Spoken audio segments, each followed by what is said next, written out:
इसीलिए बजट धन कुबेरों के लिए, मन कुबेर का बजट धन कुबेरों के लिए, थकाऊ पकाऊ उबाऊ और बिकाऊ बजट, लूट को तैयार बजट।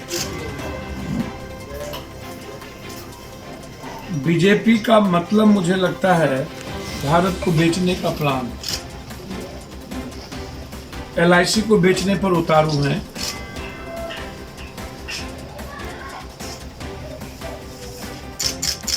किसान के लिए बजट में कुछ मिला तो नहीं। डीजल और पेट्रोल पर 4 रुपया और 2 रुपया टैक्स बढ़ गई।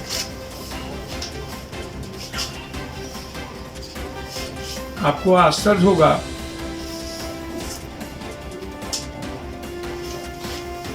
तालाबंदी के समय अर्थशास्त्री सब्यसाची ने स्पष्ट रूप से कहा था, भारत को अपने जगह पर आने में 13 साल कम से कम लगेगा।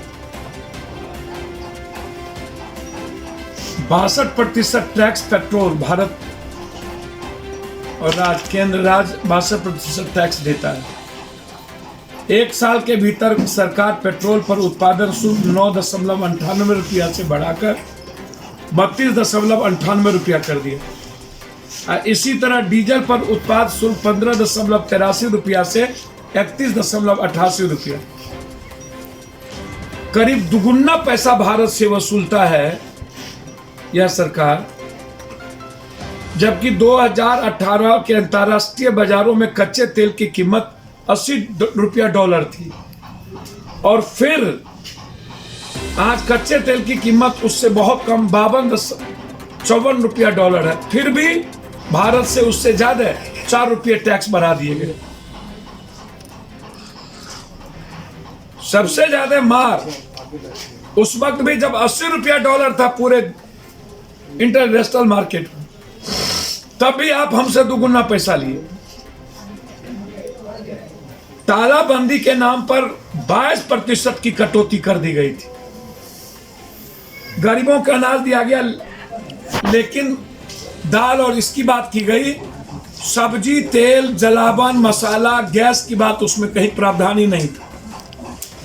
मुझे एक बात समझ में नहीं आती है, 1991 में लोगों की जो हालत थक चुकी थी, अर्थशास्त्री का यह कहना है कि 6 साल में एक ही तरह की खरीद देखी गई है, कोई बदलाव नहीं आया है भारत के लोगों के बीच। तालाबंदी के दौरान यह ट्रेंड और भयानक हो गया, नौकरी गई, कमाई कम हो गई। अब आप हमको बताइए कि 2091 किससे भी नीचे हो गई।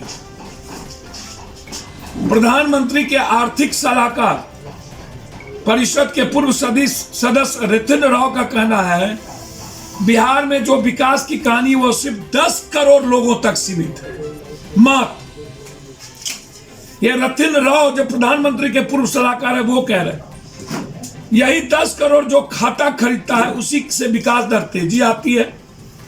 1 अरब से अधिक की आबादी की तुलना में यह कितना कम है, इसको आप समझ लीजिए। अब आप हमको एक बात बताइए, मैं आपको बहुत क्लियर पूछना चाहूंगा। इसका मतलब यह हुआ कि 10 करोड़ के बाद आबादी की बाकी हिस्सा जो निम्न और मध्य वर्ग है वो गरीब है। इस पर कोई मतलब क्वारंटाइन की जरूरत है तो सरकार उसको पैरासीटामोल दे रही है। आप ऐसे समझिए कि लाइव मिंट में विवेक कौल ने लिखा है कि पिछली तिमाही भारत की जीडीपी सुकर कर 134 लाख करोड़ की हो गई थी। अनुमान है कि नए वित्त वर्ष में 149.2 लाख करोड़ की होगी। 2019-20 में भारत की जीडीपी 145.7 लाख करोड़ की होगी। अब आप सोचिए कि विकास का क्या होगा, यह सोचने की जरूरत है। भारत की जीडीपी माइनस 23.9% थी, पिछली तिमाही में माइनस जो है 7.5% रहा।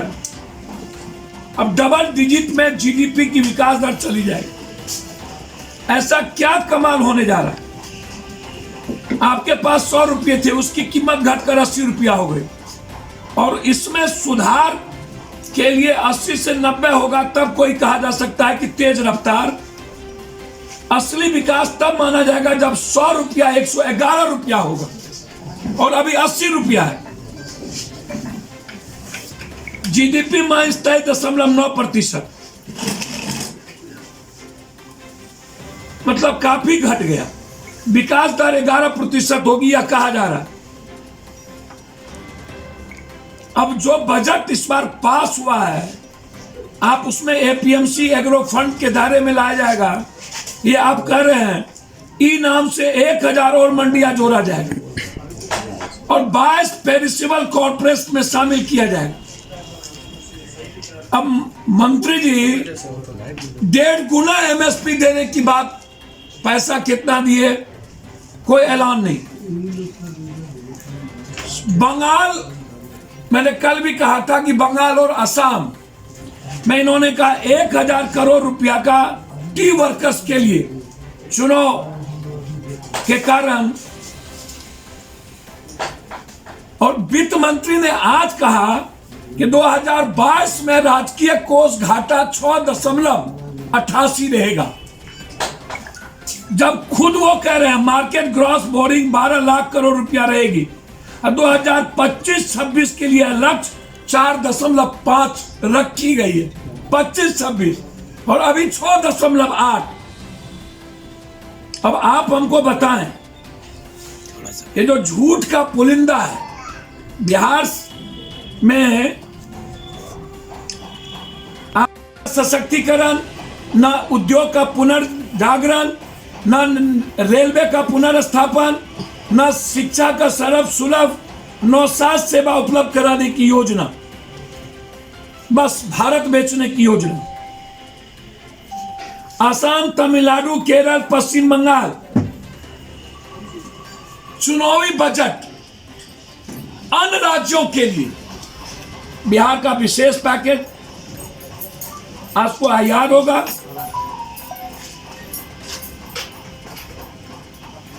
कि आप किस चीज को करना चाहते हैं। बहुत क्लियर है कि देश को बेचने के बजट, क्योंकि लगभग सारे पीएसयू को बेचा जा रहा है और यह तय कर लिया इस बार भी। एलआईसी में प्राइवेट हिस्सेदारी 75% कर दी गई, जिससे एश्योरेंस सेक्टर में सबसे ज्यादा दिक्कत कॉमन मैन को होगी। बिजली बिल्कुल प्राइवेट हो गई, अब वोचर दिया जाएगा। किसानों को मिलने वाली सब्सिडी पर सबसे ज्यादा दिक्कत बिजली पर। जब प्राइवेट हो गए तो सब्सिडी कहां? वेयर हाउस प्राइवेट कर दिए गए है, तो एफसीआई को बेचने की नौबत आ गई जब वेयर हाउस प्राइवेट हो गया। वैसे ही एफसीआई 30,000 करोड़ के घाटे में चल रही लगभग। अब आप हमको बताएं,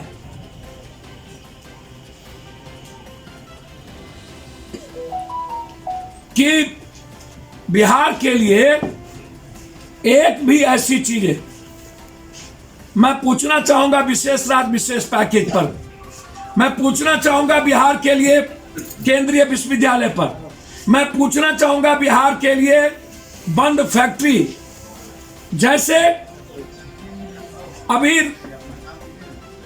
सबसे बड़ा दुर्भाग्य है कि 40 सरकार रीगा चीनी मिल को किसी प्राइवेट लोगों के हाथ में दे, अन्यथा 20 तारीख के बाद करो मरो के नारे के साथ पप्पू यादव रीगा चीनी मिल में सत्याग्रह पर बैठेगा। हम मुख्यमंत्री जी से समय मांगे हैं मिलने का। मैं उम्मीद करता हूं मुख्यमंत्री जी मेरी भावनाओं को समझेंगे, और आज ही मेरी कृषि मंत्री से बातचीत हुई। 2, तीसरा, बिहार सरकार से मैं मांग करता हूं,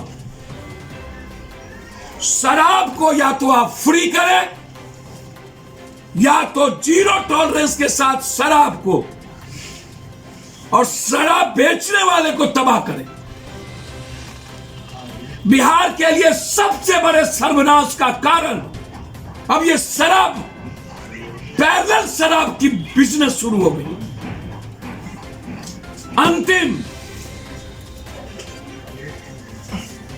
उत्तर भारत बाहर से आए हुए, चाहे वो जल नल योजना के कॉन्ट्रैक्टर हो, चाहे रोड का कॉन्ट्रैक्टर हो, 90% कॉन्ट्रैक्टर बाहर के आकर के बिहार में काम कर रहा है।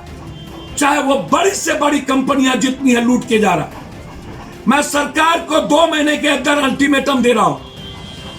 80% कॉन्ट्रैक्ट बिहार के यूथ को रोजगार नहीं मिला और बिहार के लोगों को, तो हम बाहरी इंटायर कॉन्ट्रैक्ट जिसको आप लूटने का जरिया बना लिए, उसका हम विरोध करेंगे। प्रतिशत पर आ गए और रीगा चीनी मिल को बंद करने की घोषणा हो गई, जो नहीं होने देंगे। मर जाएंगे, जान दे देंगे, लेकिन रीगा चीनी मिल, हम आज कृषि मंत्री जी से बात की है, 130 करोड़ रुपए का किसानों के साथ धोखा करके भाग गया और सरकार जाने दी। अब कह रही है कि मैं एफआईआर कर रहा हूं। इसके लिए कोई बजट नहीं। अब आप हमको जरा बताएं, बहुत क्लियर, 65,000 करोड़ के विशेष पैकेज की घोषणा। अमृतसर हावड़ा इंडस्ट्रियल कॉरिडोर बनने में औरंगाबाद गया कैमूर आता था, वो भी नहीं। दिल्ली बंबई के तट पर विदेशी कंपनी का सहयोग से बिहार में उद्योग जगत को जमीन खरीदने के लिए डेडिकेटेड कॉरिडोर सुविधा मिलने की योजना थी, उस पर भी नहीं। 117 पिछड़े जिलों में शामिल बिहार के 13 जिलों में उद्योग लगाने का आयकर और अंकरों में राहत देने की बात, वो भी नहीं। बिहार में हस्तकला उद्योग में व्यवस्थित करने की योजना, केंद्रीय बजट में बिहार को लेकर कोई घोषणा नहीं। बिहटा औरंगाबाद नई रेल लाइन परियोजना प्रस्तावित, बिहटा परियोजना में भी कोई रुपया नहीं। और प्रवासी मजदूर की समस्या जो सबसे बड़ी है, उसको कोई एड्रेस तक नहीं किया गया वित्त मंत्रालय के द्वारा, कोई एड्रेस नहीं। हेल्थ पर कोई चर्चा नहीं की गई, रोजगार सृजन पर कोई चर्चा नहीं हुई। 12 करोड़ नौकरी चली गई, प्राइवेटाइजेशन की बात हुई, धन कुबेर की बात हुई, जहां चुनाव है चुनावी बजट पर बात हुई, लेकिन किसान पर बात नहीं हुई।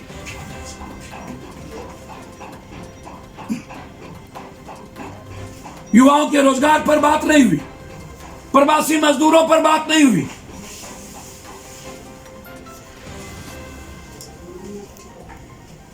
नीतीश कुमार जी कल कह रहे थे बजट विकास का होगा। यह बजट विनाश का, यह बजट भारत को बेचने का, यह बजट किसान, मजदूर और युवा महिलाओं की जिंदगी को तबाह करने का। सब्सिडी समाप्त कर, बिजली से लेकर के सब कुछ का प्राइवेटाइजेशन, एलआईसी। इसीलिए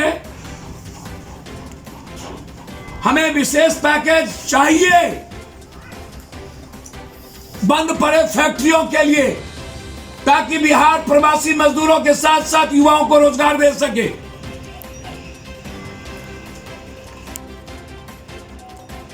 हमें 1,64,000 करोड़ चाहिए। हमें बाढ़ से मुक्ति और 30% वाटर लॉगिंग जो जमीन है उससे मुक्ति के लिए विशेष पैकेज चाहिए। मक्का पर आधारित, मखान पे आधारित कोई घोषणा नहीं। इसलिए यह बजट हिंदुस्तान के इतिहास में सबसे खतरनाक बजट, आज तक के बजट की सबसे, जब इतनी बड़ी त्रासदी आई कोरोना वायरस से लेकर के और जीडीपी हमारी 31 चली गई, और हम 6.5